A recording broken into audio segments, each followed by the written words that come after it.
Hello everyone, आपका स्वागत है अवधेश केमिस्ट्री क्लासेस में। ठीक हो। देखो बच्चों, हम आपका 9th का स्टार्ट करने आए हैं। किसका? 9th का सिलेबस स्टार्ट करने आए हैं। बायो पढ़ा रहे थे तो उसमें हम आपको क्या बताए थे? उसमें हमको बताए थे पोरीफेरा के बारे में बताए थे और सिलिंट्रेटा के बारे में बताए थे। पोरीफेरा और सिलिंट्रेटा।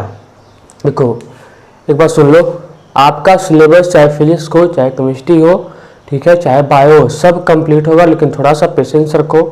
ठीक है, धीरे धीरे चलते हैं। अभी आपके पास बहुत टाइम है। हम पे विश्वास रखो।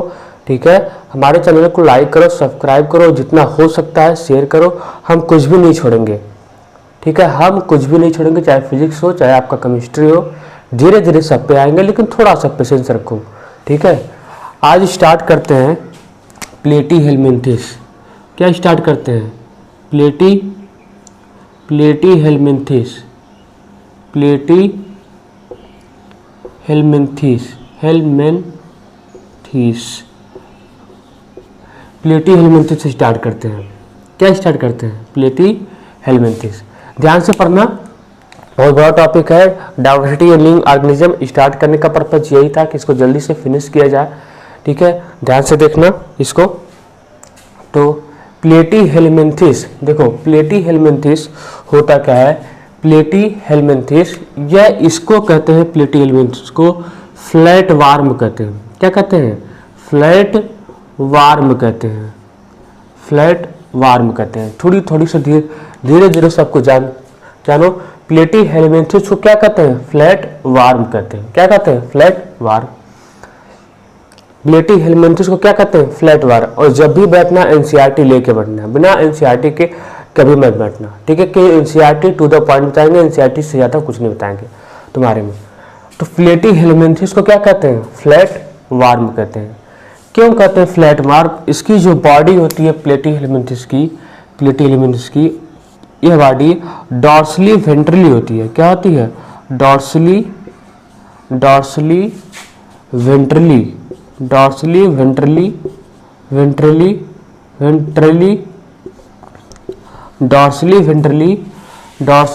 फ्लैंटेड बॉडी होती है, चपटी बॉडी होती है। फ्लैंटेड बॉडी होती है। कैसी होती है? फ्लैंटेड बॉडी होती है। इसकी बॉडी कैसी होती है? फ्लैंटेड होती है। कैसी होती है? फ्लैंटेड इसकी बॉडी होती है। ठीक है, फ्लैंटेड। डॉर्सली वेंट्रली मतलब डॉर्सल साइड भी रहता है, वेंट्रल साइड भी रहता है। डॉर्सल मतलब डॉर्सल का मतलब होता है मतलब हमारा पीछे वाला पोर्शन। वेंट्रल का मतलब होता है हमारा आगे वाला पोर्शन। तो डॉर्सल का मतलब पीछे वाला पोर्शन और वेंट्रल का मतलब आगे वाला फ्रंट वाला पोर्शन। ठीक है, और फ्लैंटेड मतलब उसकी बॉडी कैसी होती है? चपटी होती है। तो सबसे पहली बात क्या है? प्लेटी हेलमिंथिस को क्या कहते हैं? फ्लैट वार्म कहते हैं।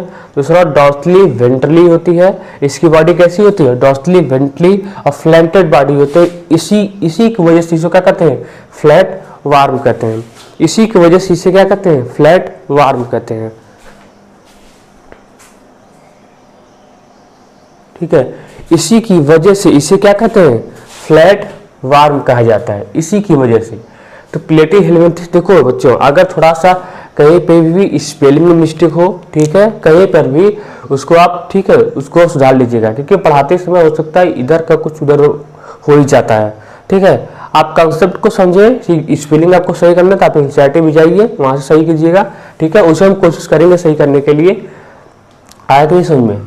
तो प्लेटी हेलमिंथिस कैसा होता है? फ्लैट वार्म होता है। इसकी बॉडी फ्लैट होती है, फ्लैंटेड होती है और डॉर्सली वेंट्रली होती है। डॉर्सली वेंट्रली होती है। ठीक है, क्या होती है? डॉर्सली वेंट्रली होती है।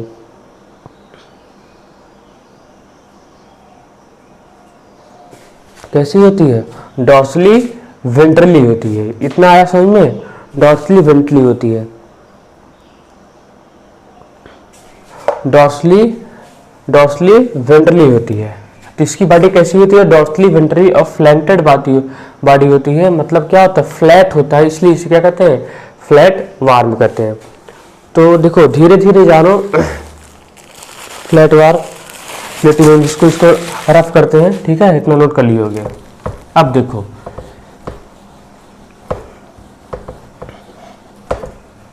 प्लेटी हेलमिंथिस अगर हम नेचर देखें तो प्लेटी हेलमिंथिस ये कैसा होता है, ये फ्री लिविंग या पैरासिटिक होता है। कैसा होता है, फ्री लिविंग होता है, फ्री लिविंग, या कैसा होता है, पैरासिटिक होता है।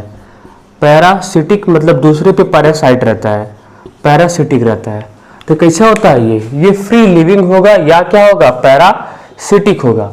ये क्या होगा, या तो फ्री लिविंग होता है, फ्री लिविंग मतलब खुद पे डिपेंडेंसी रखता है, फ्री लिविंग का मतलब होता है खुद पे डिपेंड रहता है, और पैरासिटिक मतलब दूसरे पे पैरासाइट रहता है, अपने ही फूड के लिए दूसरे पे पैरासाइट रहता है। ठीक है, तो फ्री लिविंग मतलब खुद पे क्या, फ्री लिविंग खुद पे डिपेंड रहता है। फ्री लिविंग का मतलब होता है वो खुद पे डिपेंड रहता है, और पैरासिटिक का मतलब होता है कि वो दूसरे पे पैरासाइट रहता है, वो दूसरे पे क्या होता है, पैरासाइट रहता है। तो अभी तक हम इसकी बातें बताएं, क्या ये क्या होता है, ये फ्लैट, इसे प्लेटी हेलमिंथिस को एक नाम से और जानते हैं, इसे फ्लैट वार्म कहते हैं। ये कैसा होता है, डॉर्सली वेंट्रली फ्लैंटेड बॉडी होती है, मतलब टॉप टू बॉटम बॉडी होती है। कैसी होती है, टॉप टू बॉटम। किस तरह से होता है, सॉरी टॉप टू बॉटम होता है, क्या, टॉप टू बॉटम। ये आपका बॉटम है, बॉटम, और ये आपका टॉप है। कैसा होता है, टॉप टू बॉटम होता है। कैसा होता है, टॉप टू बॉटम होता है। यही होता है डॉर्सली वेंट्रली का मतलब, आपका एनसीईआरटी में ये दिया है, टॉप टू बॉटम। किस तरह होता है, टॉप टू बॉटम होता है। और ये कैसा होता है, ये फ्री लिविंग होता है या पैरासिटिक होता है। फ्री लिविंग होता है, ये क्या होता है, पैरासिटिक होता है। फ्री लिविंग होता है या पैरासिटिक होता है। कैसा होता है, फ्री लिविंग या पैरासिटिक। फ्री लिविंग मतलब दूसरे पे फ्री लिविंग का मतलब होता है कि वो किसी पे डिपेंड नहीं रहता है। ठीक है, और दूसरा पैरासिटिक का मतलब होता है कि वो दूसरे पे पैरासाइट रहता है। वो क्या रहता है, दूसरे पे पैरासाइट रहता है। ठीक है, वो क्या रहता है, दूसरे पे पैरासाइट रहता है। तो आगे बढ़े, इतना आया समझ में। अब देखो,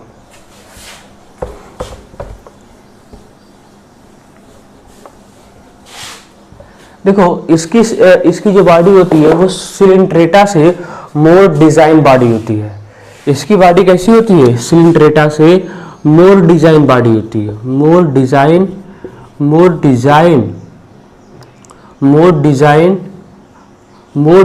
बॉडी होती है। इसकी बॉडी कैसी होती है, मोर डिजाइन बॉडी होती है। सिलिंड्रेटा से कैसा, सिलिंड्रेटा का वहां पे टिश्यू लेवल ऑफ ऑर्गेनाइजेशन होता था। सिलिंड्रेटा में वहां पे टिश्यू लेवल ऑफ, इसकी बॉडी कैसी है, मोर डिजाइन बॉडी होती है।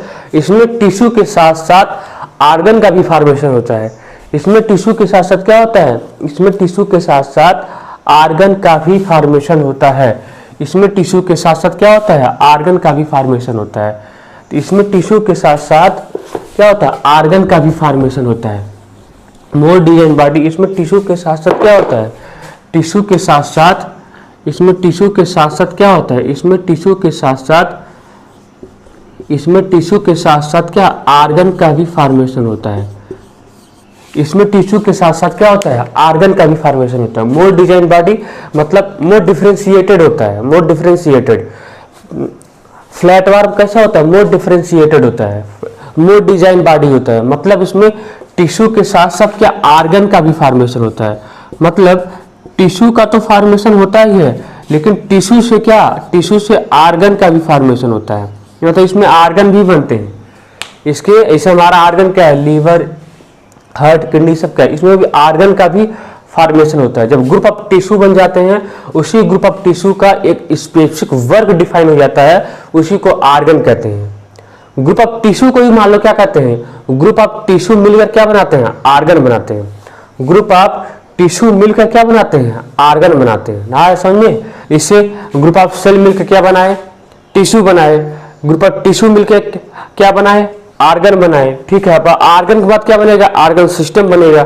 ठीक है, ऑर्गन सिस्टम बनेगा और डेवलपमेंट होगा। अभी तो यहाँ पे कम डेवलपमेंट हुआ है। तो क्या होती है, मोर डिजाइन बॉडी होती है जहां पे टिश्यू और ऑर्गन का, यहाँ पे ऑर्गन का भी फॉर्मेशन होता है। फर्स्ट टाइम ऐसा हुआ है जहां पे ऑर्गन का फॉर्मेशन होता है। फर्स्ट टाइम ऐसा फाइलम है जहां पे फर्स्ट टाइम ऑर्गन का फॉर्मेशन हो रहा है। अगर कोई पूछता है कि फर्स्ट टाइम किस फाइलम में ऑर्गन का फॉर्मेशन हुआ है, तो बताना क्या होता है, प्लेटी हेलमिंथिस। आप क्या मार्क करके आओगे ऑप्शन में, प्लेटी हेलमिंथेस, क्योंकि इसी में पहली बार आर्गन का फॉर्मेशन होता है, इसलिए इसमें क्या होता है, आर्गन लेवल ऑफ ऑर्गेनाइजेशन होता है। आर्गन लेवल ऑफ ऑर्गेनाइजेशन होता है। आर्गन लेवल ऑफ ऑर्गेनाइजेशन क्या होता है, आर्गन लेवल ऑफ ऑर्गेनाइजेशन होता है। तो इसमें कैसा होता है, आर्गन लेवल ऑफ ऑर्गेनाइजेशन होता है। इसमें टिश्यू का तो फॉर्मेशन होता ही है, प्लस आर्गन का भी फॉर्मेशन होता है। क्या इसमें आर्गन का भी फॉर्मेशन होता है, इसमें आर्गन लेवल ऑफ ऑर्गेनाइजेशन होता है। इतना है समझ में। इसकी मोर डिजाइंड बॉडी होती है, क्या मोर डिजाइन बॉडी होती है। इसमें टिश्यू के साथ साथ आर्गन का भी फॉर्मेशन होता है। आया समझ में। इसमें टिश्यू के साथ साथ आर्गन का भी फॉर्मेशन होता है। आया समझ में। पहले क्या बनता है, पहले सेल बना। पहले सेल कैसे थे, लूजली अरेंज थे, ठीक है, लूजली अरेंज थे, उनका कोई वर्क डिफाइंड नहीं था। फिर बाद में क्या होगा, वही ग्रुप ऑफ सेल बन के क्या बना दिए, टिश्यू बना दिए। फिर ग्रुप ऑफ टिश्यू मिलकर क्या बनाया, आर्गन बनाया। अब आर्गन के बाद क्या बनेगा, आर्गन सिस्टम बनेगा। जब बनेगा तब देखेंगे, लेकिन यहाँ पे केवल आर्गन का फॉर्मेशन होता है। तो यहाँ पे कैसा लेवल ऑफ ऑर्गेनाइजेशन होता है, तो आर्गन लेवल ऑफ ऑर्गेनाइजेशन होता है। कैसा आर्गन होता है, आर्गन लेवल ऑफ ऑर्गेनाइजेशन होता है। हमने प्लेटी हेलमिंथेस अभी तक क्या बताया, प्लेटी हेलमिंथेस को फ्लैट वार्म कहते हैं। इसकी बॉडी जो होती है वो डॉर्सली वेंट्रली होती है, तो फ्लैंटेड बॉडी होती है। डॉर्सल मतलब बैक साइड से, वेंट्रल मतलब फ्रंट साइड से, ठीक है। और फ्लैंटेड का मतलब होता है इसकी बॉडी कैसी होती है, चपटी होती है। और ये क्या होता है, ये फ्री लिविंग होता है, पैरासिटिक होता है, मतलब फ्री लिविंग भी रह सकता है। पैरासिटिक फ्री लिविंग का मतलब होता है वो खुद पे डिपेंड रहता है, किसी पे डिपेंड नहीं रहता है, ठीक है। और पैरासिटिक मतलब दूसरे पे पैरासाइट रहता है। पैरासिटिक का मतलब होता है कि दूसरे पे पैरासाइट रहना। फिर बताया कि इसकी बॉडी कैसी होती है, मोर डिजाइन बॉडी होती है, जहां पे आर्गन लेवल ऑफ ऑर्गेनाइजेशन होता है। इसमें टिश्यू का और डेवलपमेंट हो जाता है। इससे टिश्यू क्या बना देते हैं, इसका आर्गन बना देते हैं। क्या बनाते हैं, आर्गन बनाते हैं। इतना आया समझ में, आगे बढ़े, ठीक है। तो एनसीईआरटी पूरा पढ़ना, पूरा समझ में आएगा, ठीक है। एनसीईआरटी के बाहर कुछ नहीं है। अब देखो थोड़ा सा इसमें, इसकी बॉडी के अंदर क्या होता है, इसकी बॉडी के अंदर 3 जर्म लेयर पाया जाता है। कितना जर्म लेयर पाया जाता है, मतलब 3 सेल या कुछ भी कर सकते, 3 लेयर पाया जाता है। याद करो क्या, इसमें क्या पाया जाता है, 3 जर्म लेयर पाया जाता है। क्या आगे पढ़ोगे, 3 जर्म लेयर पाया जाता है। 3 जर्म लेयर क्या पाया जाता है, 3 जर्म लेयर पाया जाता है। जैसे जर्म के लेयर याद करो, अच्छा है तुम्हारे लिए। अभी जर्म का वैसा कुछ बात किया नहीं है, ठीक है, आगे करेगा। इसमें क्या 3 जर्म लेयर पाया जाता है, 3 जर्म लेयर पाया जाता है। पहला देखो इक्टोडर्म होता है, इक्टोडर्म, ठीक है, इक्टोडर्म। दूसरा इंडोडर्म, इंडोडर्म, इंडोडर्म। और तीसरा क्या होता है, मीजोडर्म। और वहां सिलिंट्रेटा में क्या था, वहां केवल डिप्टोब्लास्टिक था, सॉरी हाँ, वहां पे 2 जर्म लेयर पाया जाता था। यहाँ पे कितना जर्म लेयर है, यहाँ पे 3 जर्म लेयर है, इक्टोडर्म, इंडोडर्म और मीजोडर्म। यहाँ पे 3 जर्म लेयर का फॉर्मेशन होता है। इक्टोडर्म सबसे बाहरी इक्टोडर्म, फिर अंदर इंडोडर्म, और इन दोनों के बीच में जो होता है वो मीजोडर्म होता है। जैसे इस टाइप का कुछ स्ट्रक्चर होता है, ठीक है। ये आपका क्या है, ये बाहर इक्टोडर्म है, इक्टोडर्म, ठीक है। इसके अंदर क्या है, ये आपका इंडोडर्म है, इंडोडर्म, ठीक है। और ये जो स्पेस बच गया यही क्या होता है, मीजोडर्म होता है। मतलब ये वाला क्या है, मीजोडर्म है, मीजोडर्म होता है। तो ये वाला क्या होता है, मीजोडर्म होता है। इतना आया समझ में, ठीक है। इसमें 3 लेयर पाया जाता है, सबसे बाहर इक्टोडर्म, फिर अंदर इंडोडर्म, फिर क्या होता है, मीजोडर्म होता है। इसीलिए इसे बच्चों क्या कहते हैं, इसीलिए इसे ट्रिप्टोब्लास्टिक कहते हैं। क्या कहते हैं, ट्रिप्टोब्लास्टिक कहते हैं। इसलिए इसे क्या कहते हैं, ट्रिप्टोब्लास्टिक। ट्रिप्टोब्लास्टिक का मतलब होता है कि इसमें 3 लेयर पाया जाता है। कितना लेयर पाया जाता है, 3 लेयर। आपको ये याद करना जरूरी है, ट्रिप्टोब्लास्टिक, ट्रिप्टोब्लास्टिक होता है। क्या होता है, ट्रिप्टोब्लास्टिक मतलब इसमें 3 जर्म लेयर पाया जाता है। सबसे बाहरी इक्टोडर्म, फिर इंडोडर्म, फिर क्या होता है, मीजोडर्म। आपको एनसीईआरटी में साफ लिखा है, ये क्या होता है, ट्रिप्टोब्लास्टिक होते हैं। क्या होते हैं, ट्रिप्टोब्लास्टिक होते हैं। ट्रिप्लोब्लास्टिक होते हैं। क्या होते हैं? ट्रिप्लोब्लास्टिक होते हैं। क्या होते हैं? ट्रिप्लोब्लास्टिक होते हैं। आपके एनसीईआरटी में क्या लिखा है? ट्रिप्लोब्लास्टिक होते हैं। तो क्या होते हैं? ये ट्रिप्लोब्लास्टिक होते हैं। ये क्या होते हैं? ट्रिप्लोब्लास्टिक होते हैं। क्या होते हैं? ट्रिप्लोब्लास्टिक। तो इतना समझ में, ये क्या होते हैं? ट्रिप्लोब्लास्टिक। ट्रिप्लोब्लास्टिक का मतलब क्या है? यहाँ पे 3 जर्म लेयर पाया जाता है। सबसे बाहर एक्टोडर्म, फिर इंडोडर्म, फिर इंडोडर्म। ठीक है, यहाँ पे यही होता है। तो ट्रिप्लोब्लास्ट, कोई पूछेगा फर्स्ट टाइम ट्रिप्लोब्लास्टिक कहाँ से स्टार्ट हुआ था, तो बताना प्लेटी हेलिमेंथिस में। फर्स्ट टाइम आर्गन का फॉर्मेशन कहाँ हुआ था, तो फर्स्ट टाइम आर्गन का फॉर्मेशन प्लेटी हेलिमेंथिस में। First time more design body किसमें थी? ठीक है, तो प्लेटी हेलिमेंथिस की थी। इतना आया समझ में? तो सबसे बाहर एक्टोडर्म, फिर इंडोडर्म, फिर मेसोडर्म होता है।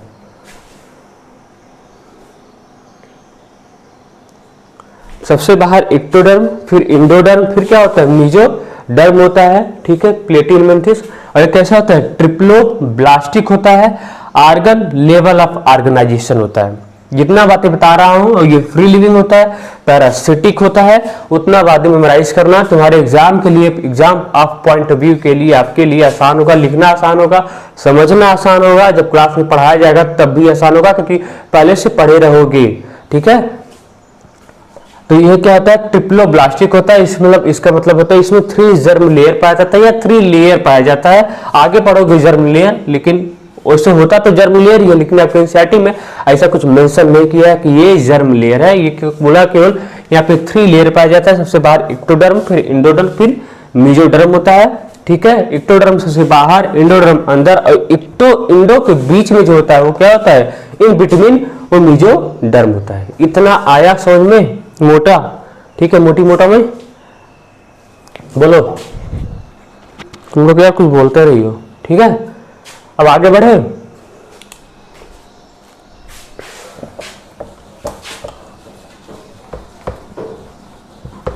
ठीक है, धीरे देखो, पढ़ने पहले धीरे धीरे से पढ़ोगे। ठीक है, सब चीजें कवर हो जाएंगी। ऐसा मत सोचो कि अभी फिजिक्स का लेक्चर लाइए, केमिस्ट्री का लाइए, तो एक साथ सब कुछ नहीं हो सकता है। ठीक है, धीरे धीरे सब कवर होगा तुम्हारा। हम बोले हैं, हम पे विश्वास रखो। फिजिक्स, केमिस्ट्री, बायो आपका तीनों कवर करेंगे। ठीक है, तो थोड़ा सा पेशेंस रखो। ठीक है, और जितना कहते हैं उतना तैयार करते चलो। ठीक है, तो सबका आएगा, लेकिन धीरे धीरे। अब देखो यहाँ पे अगला बात क्या है? यहाँ पे no body cavity, no body cavity, no body cavity. यहाँ पे कोई भी बॉडी कैविटी नहीं पाई जाती है। प्लेटी हेलिमेंथिस में कोई भी बॉडी कैविटी नहीं पाई जाती है, इसलिए इसे कहते हैं एसिलोमेट कहते हैं। क्या कहते हैं? एसिलोमेट कहते हैं। एसिलोमेट, एसिलोमेट का मतलब ही होता है कि या फाल्स सिलोम होता है, फाल्स में एसिलोमेट का मतलब होता है यहाँ पे कोई भी बॉडी कैविटी नहीं पाई जाती है। देखो सिलोम क्या होता है, आगे समझोगे, अब तो बढ़ ही गए। सिलोम क्या होता है? सिलोम समझो, सिलोम होता है कि आउटर बॉडी वाल, क्या आउटर बॉडी वाल और इनर गट वाल। गट मतलब हमारा स्टोमक। ठीक है, आउटर बॉडी वाल और इनर गट वाल। ठीक है, इनके बीच में जो लेयर होता है उसी को इनके बीच में जो कैविटी होती है उसी को सिलोम कहते हैं। तभी बता नहीं रहे, अब केवल बता रहे हैं, बाद में लिखा देंगे। तो देखो क्या होता है, आउटर बॉडी वाल और इनर गट वाल के बीच में, सॉरी, आउटर बॉडी वाल और इनर गट वाल के बीच में जो कैविटी होती है उसी को सिलोम कहते हैं। हालांकि यहाँ पे सिलोम का फॉर्मेशन हुआ नहीं है, आगे होगा सिलोम का फॉर्मेशन, लेकिन जब ए सिलोमेट आ गया तो सिलोमेट भी आएगा, वो भी आएगा। तो क्या क्या प्लेटी हेलिमेंथिस कैसा होता है?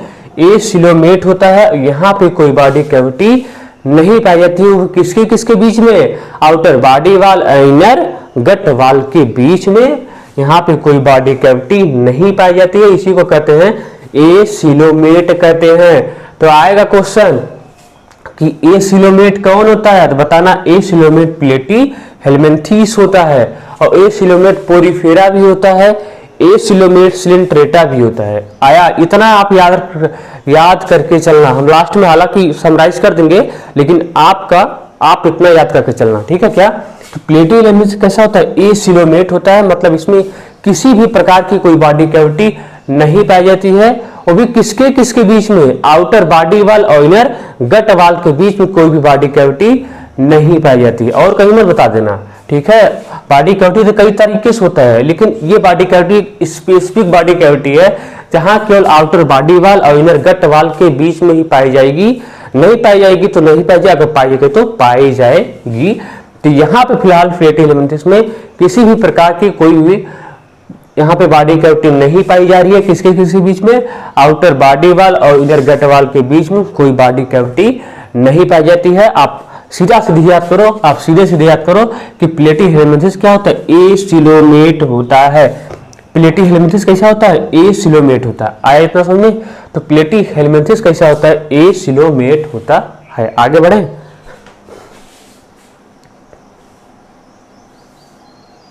तो प्लेटी हेलमिंथिस कैसा होता है, एसिलोमेट होता है। ठीक है, आगे बढ़ते हैं।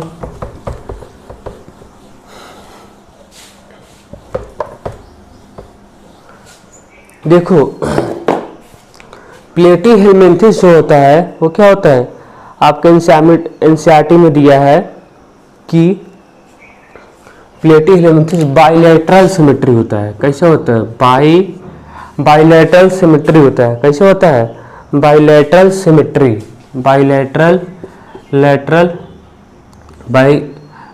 सिमेट्री, बाइलेटरल सिमेट्री होती है। बाइलेटरल सिमेट्री होती है। क्या होती है, सिमेट्री। तो प्लेटी हेलमिंथिस कैसा होता है, बाइलेटरली सिमेट्री होती है। कैसा होता है, बाइलेटरली सिमेट्री होता है।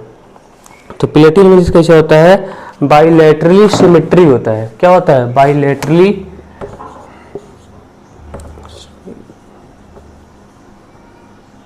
क्या होता है, सिमेट्री होती है। प्लेटी हेलमिंथिस कैसा होता है, बाइलेटरली सिमेट्री होती है।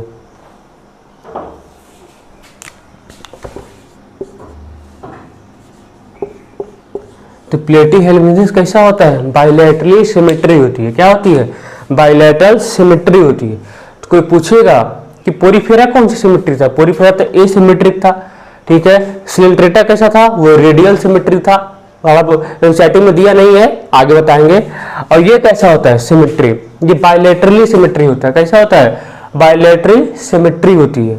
तो प्लेटी हेलमिंथिस कैसा होता है, बाइलेटरल सिमेट्री होता है। देखो बाइलेटरली सिमेट्री का मतलब समझो, यहीं पे समझ लो। एनसीईआरटी में समझाया नहीं है, केवल आपको नाम दे दिया है कि ये बाइलेटरल सिमेट्री होता है। अब देखो बाइलेटरल सिमेट्री होता है कि आप किसी एक बॉडी, कोई बॉडी ले लो, कोई बॉडी, ठीक है, कोई बॉडी ले लो, ठीक है, उस बॉडी को क्या करो कि किसी भी प्लेन से काटो, किसी भी प्लेन से काटो।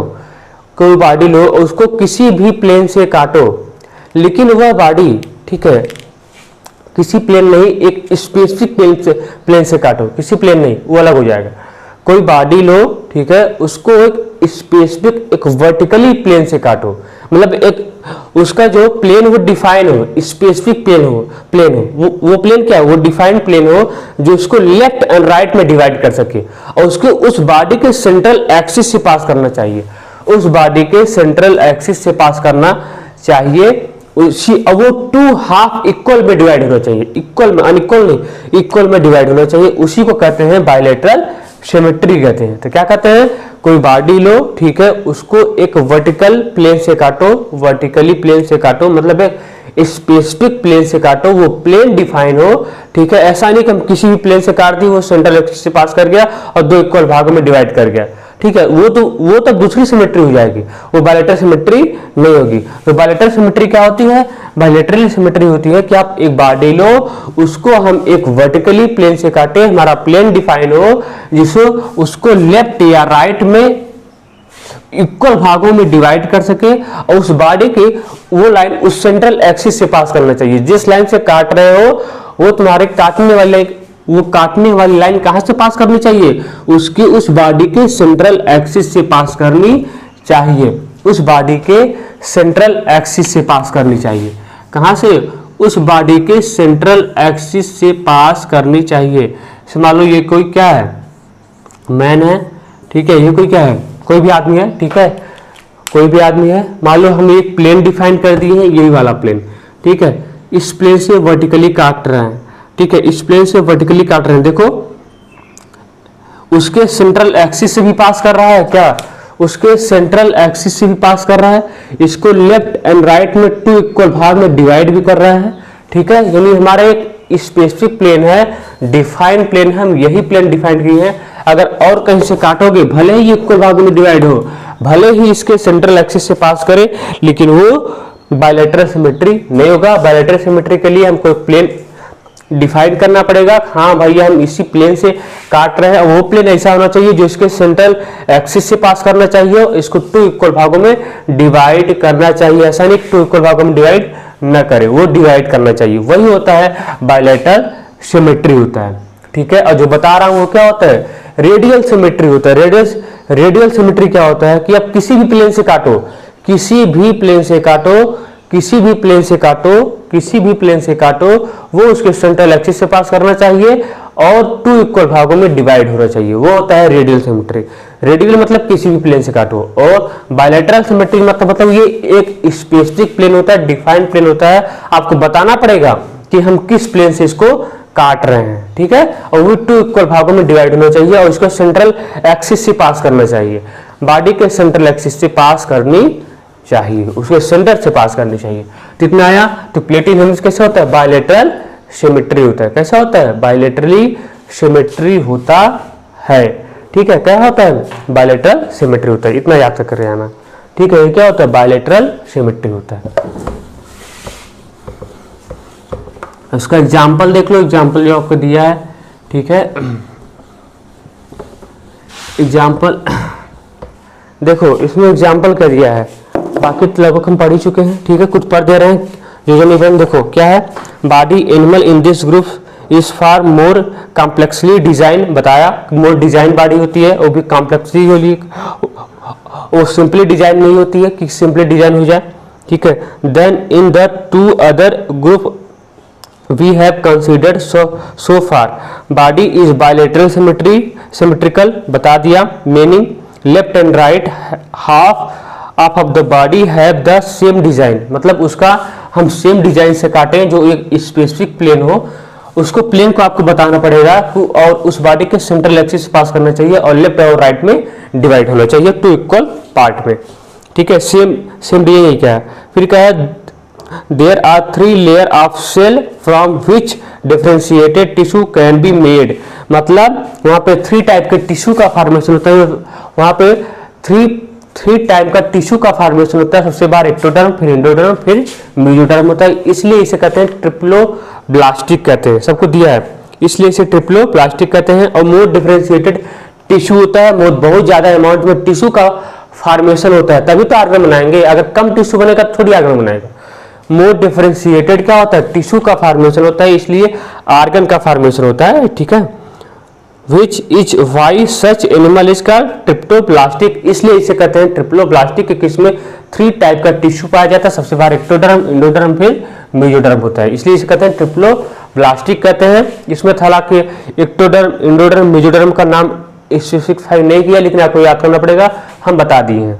ठीक है, फिर this allow outside inside body lining as well as some organ to be made, मतलब इसके आउटसाइड में और इनसाइड में कुछ लाइनिंग होती है। ठीक है, इनसाइड में आउटसाइड में क्या होती है, कुछ लाइनिंग होती है। ठीक है, और कुछ इसलिए इसमें कुछ क्या होता है, आर्गन का फॉर्मेशन होता है, वो होता है ना 3 germ layer, ectoderm, endoderm, mesoderm, ये सब लाइनिंग तो है बॉडी के अंदर, क्या है, लाइनिंग है, जिसकी वजह से क्या होता है, आर्गन का फॉर्मेशन होता है। और ग्रुप ऑफ टिश्यू क्या बनाते हैं, आर्गन बनाते हैं। ठीक है, some degree of tissue formation, कुछ टिश्यू का फॉर्मेशन भी होता है। No true internal body cavity, मतलब इसमें किसी प्रकार का कोई सिलोम नहीं पाया जाता है, ये क्या होता है, एसिलोमेट होता है, ये बताया। एसिलोमेट का मतलब होता है इसमें किसी प्रकार का कोई सिलोम या बॉडी कैविटी नहीं पाई जाती है, आउटर बॉडी वाल इन गट वाल। इन विच वेल डेवलप आर्गन, इसमें बहुत सारे डेवलप आर्गन का फॉर्मेशन होता है, ये तो स्टार्टिंग से ही बताते चले आ रहे हैं, वेल डेवलप्ड आर्गन का फॉर्मेशन होता है। ठीक है, कैन बी एकोमोडेटेड, फिर लिखा है द बॉडी इज फ्लैंटेड होती है, इसके बॉडी फ्लैट होती है, डॉर्सली वेंट्रली होती है, मतलब टॉप टू बॉटम होती है, सब बता दिए स्टार्टिंग में ही। Which is why this animal is flat warm, इसलिए इसे क्या कहते हैं, फ्लैट वार्म कहते हैं। ठीक है, आइदर फ्री लिविंग होते हैं या पैरासिटिक होते हैं, या तो फ्री लिविंग होते हैं या तो पैरासिटिक होते हैं। ठीक है। अब इसके बाद आपका एग्जाम्पल दिया है, ठीक है। एग्जाम्पल पे आते हैं। एग्जाम्पल क्या है आपका? एग्जाम्पल देखो, एग्जाम्पल पे आते हैं, सब कुछ बता दिए। एग्जाम्पल इसका होता है प्लेनेरिया। क्या होता है? प्लेनेरिया होता है, प्लेनेरिया। और ये प्लेनेरिया कैसा होता है? ये प्लेनेरिया फ्री लिविंग होता है। कैसा होता है ये? क्या होता है? फ्री लिविंग होता है। तो प्लेनेरिया कैसा होता है? प्लेनेरिया फ्री लिविंग होता है। तो प्लेनेरिया कैसा होता है? Free living. और दूसरा होता है लीवर फ्लूक होता है। क्या होता है? लीवर फ्लूक, जो आपके एनसीईआरटी में दिया है, लीवर फ्लूक होता है। क्या होता है? Liver fluke. इसे लीवर फ्लूक होता है। इस लीवर को फेसियोला कहते हैं। आगे पढ़ोगे, फेसियोला कहते हैं। इस लीवर फ्लूक को क्या कहते हैं? फेसियोला कहते हैं, ठीक है। इस लीवर फ्लूक को क्या कहते हैं? फेसियोला, ठीक है। फिर आपका दिया है टेपवार्म दिया है। तीसरा क्या दिया है? टेपवार्म दिया है, ठीक है। तीसरा क्या दिया है? टेपवार्म दिया है। फिर आपका इन तीनों का स्ट्रक्चर दिया है, ठीक है। ये सबसे पहला एग्जांपल क्या होता है? लीवर फ्लूक होता है, इसे फेसियोला कहते हैं। फेसियोला नहीं दिया, ये हम अपने से बता रहे हैं, ठीक है। ये अपने से बता रहे हैं, अपने से नहीं, आपको आगे पढ़ना ही पड़ेगा, हाई स्कूल में आपको पढ़ना पड़ेगा। फेसियोला होता है, ठीक है। फिर प्लेनेरिया होता है। ये प्लेनेरिया कैसा होता है? फ्री लिविंग होता है, मतलब किसी पे डिपेंड नहीं रहता है। और टेप स्वतंत्र होता है, घूमता रहता है, ठीक है। और टेपवार्म होता है, ठीक है। फ्री लिविंग मतलब स्वतंत्र रहता है, ठीक है। ऐसा नहीं कि ये किसी पे पैरासाइट हो। पैरासाइट का मतलब ये किसी पैरासाइट नहीं होता, ये फ्री लिविंग होता है, अपने से स्वतंत्र रहता है। क्या रहता है? अपने से फ्री रहता है। और टेपवार्म होता है, ठीक है, टेपवार्म। तो पहला एग्जाम्पल क्या होता है? लीवर फ्लूक, दूसरा प्लेनेरिया, तीसरा ये जो लीवर फ्लूक होता है ये पैरासिटिक होता है। लीवर फ्लूक क्या होता है? पैरासिटिक होता है। ये क्या होता है? पैरासिटिक होता है। और टेपवार्म में क्या होता है? पैरासिटिक होता है। तो दो एग्जाम्पल पैरासिटिक के, एक एग्जाम्पल क्या? फ्री लिविंग का। तो कोई पूछेगा लीवर फ्लूक कैसा होता है? वो पैरासिटिक होता है, दूसरे पे पैरासाइट होता है। तो टेपवार्म कैसा होता है? ये भी पैरासिटिक होता है, दूसरे पे पैरासाइट रहता है। इतना आया? ये भी पैरासिटिक होगी। तो दो एग्जाम्पल पैरासिटिक के, एक एग्जाम्पल फ्री लिविंग के। तो लीवर फ्लूक कैसा होता है? पैरासिटिक होता है। प्लेनेरिया भी, ये क्या होता है? फ्री लिविंग होता है। और टेपवार्म कैसा होता है? पैरासिटिक। याद कर लो इसका एग्जाम्पल, ठीक है। लीवर फ्लूक होता है, प्लेनेरिया होता है, टेपवार्म होता है। और सिलेंड्रेटा का एग्जाम्पल क्या था? हाइड्रा था, ठीक है। हाइड्रा था और जेलीफिश था, ये ना। हाइड्रा था और जेलीफिश था, यूप्लेक्टेला था, वेनस फ्लावर बास्केट। तीन एग्जाम्पल उसका था सिलेंड्रेटा का, ठीक है। बाकी पोरिफेरा का था, स्पोंजिला था, यूस्पोंजिया था, और साइकॉन था, जिसे स्काइफा कहते हैं, साइकॉन। तो इस तरीके से आपको एग्जाम्पल याद होना चाहिए, इसे हमको याद है, ठीक है। हमको याद है, हमको कभी भूलता ही नहीं है, क्योंकि बार बार सब चीजें का मेमोराइज है। जितनी बार रिवीजन करोगे उतना ज़्यादा फायदा होगा। जितनी बार रिवीजन करोगे किसी चीज की, ठीक है, उतना ज़्यादा क्या होगा? आपको फायदा मिलेगा। तो ये क्या होता है? पैरासिटिक होता है। एक बार एग्जाम्पल फिर से लिख दे रहे हैं, ठीक है। एग्जाम्पल सबसे पहले क्या होता है? लीवर फ्लूक, फिर प्लेनेरिया, फिर टेपवार्म, ठीक है।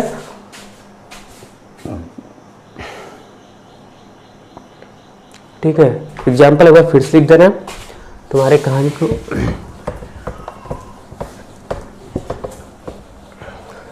ये इसके एग्जाम्पल है जो आपको रखना ही पड़ेगा।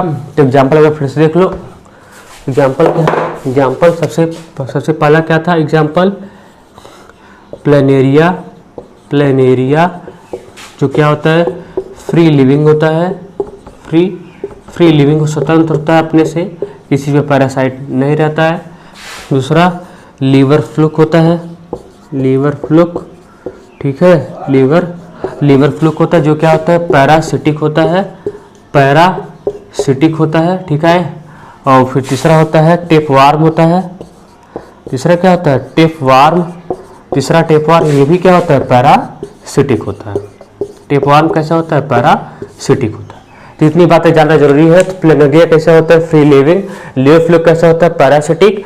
और टेपवार्म कैसा होता है? पैरासिटिक। ये तीनों एग्जाम्पल आपको याद होने चाहिए, ठीक है। तीनों एग्जाम्पल याद होने चाहिए। कुछ भी एनसीईआरटी से एक्स्ट्रा नहीं बताया हूँ, ठीक है। तो इसको तैयार करो अच्छे से। आगे देखो, एनसीईआरटी में आपका कुछ स्ट्रक्चर दिया है, इसको स्ट्रक्चर के बारे में बताते हैं। देखो क्या, जैसे प्लेनेरिया दिया है, प्लेनेरिया का आई दिखाया है, उसका फेरिंग्स दिखाया है। और प्लेनेरिया में क्या होता है? गैस्ट्रोवेस्कुलर गैस्ट्रोवेस्कुलर कैविटी होती है। क्या होती है? इसे आपको रखना पड़ेगा, याद करना पड़ेगा, ठीक है। अभी से बताने कोई फायदा नहीं है, ठीक है। तो प्लेनेरिया होता है, उसके पास क्या होता है, इसमें आई दिखाया है, गैस्ट्रोवेस्कुलर कैविटी दिखाया है, फेरिंग्स दिखाया है, माउथ दिखाया है और एनएस दिखाया है। फेरिंग्स दिखाया है, माउथ दिखाया है, एनएस दिखाया है। तो आई और ये प्लेनेरिया कैसा होता है? ब्रांच्ड होता है, इसमें गैस्ट्रोवेस्कुलर कैविटी होता है। क्या होता है? ब्रांच होता है और गैस्ट्रोवेस्कुलर कैविटी होता है। प्लेनेरियम कैसा होता है? ये ब्रांच होता है, ठीक है, ब्रांच होता है, ब्रांचिंग होती है, इसमें गैस्ट्रोवेस्कुलर कैविटी होती है। फिर आपका इसमें फेरिंग्स होता है, माउथ होता है, एनएस होता है। फिर बताया गया है आपका लीवर फ्लूक के बारे में। लीवर फ्लूक में क्या होता है? इसमें एसिटाबुलम होता है। लीवर फ्लूक में क्या होता है? एसिटाबुलम होता है, इसको लिख लो। लीवर फ्लूक में क्या होता है? एसिटाबुलम होता है। लीवर फ्लूक में सेंटर में क्या होता है? एसिटाबुलम होता है। एसिटाबुलम होता है। तो पूछेगा कि एसिटाबुलम किस में होता है, तो याद बताना किस में होता है? एसिटाबुलम लीवर फ्लूक में होता है। और गैस्ट्रोवेस्कुलर कैविटी किस में होती है? गैस्ट्रोवेस्कुलर कैविटी प्लेनेरियम होती है। किस में होती है? प्लेनेरिया। और एसिटाबुलम किस में? ये स्पेसिफिक स्ट्रक्चर है और किसी में नहीं पाया जाएगा, ठीक है। एसिटाबुलम किस में होता है? लीवर फ्लूक में होता है, ठीक है। फिर आगे दिया है आपका स्कोलेक्स, शक्कर एंड नेक। स्कोलेक्स शक्कर में कहाँ पाए जाएंगे? टेपवार्म में, ये दिया है, ये आपको याद करना है, समझे।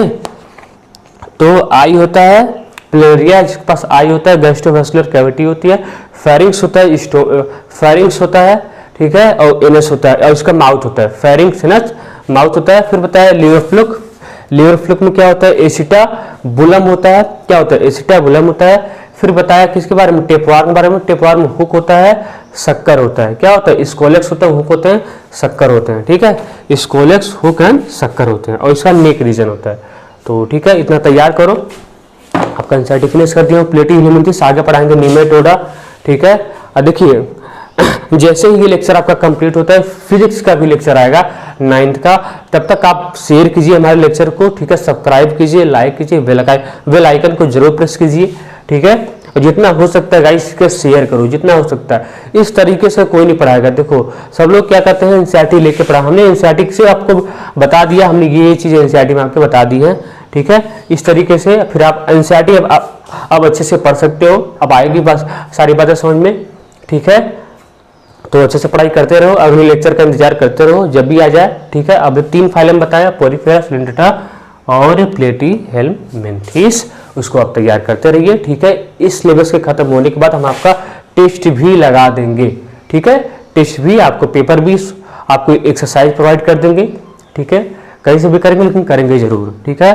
और आप तब तक के लिए पढ़ाई करते रहिए। All the very best.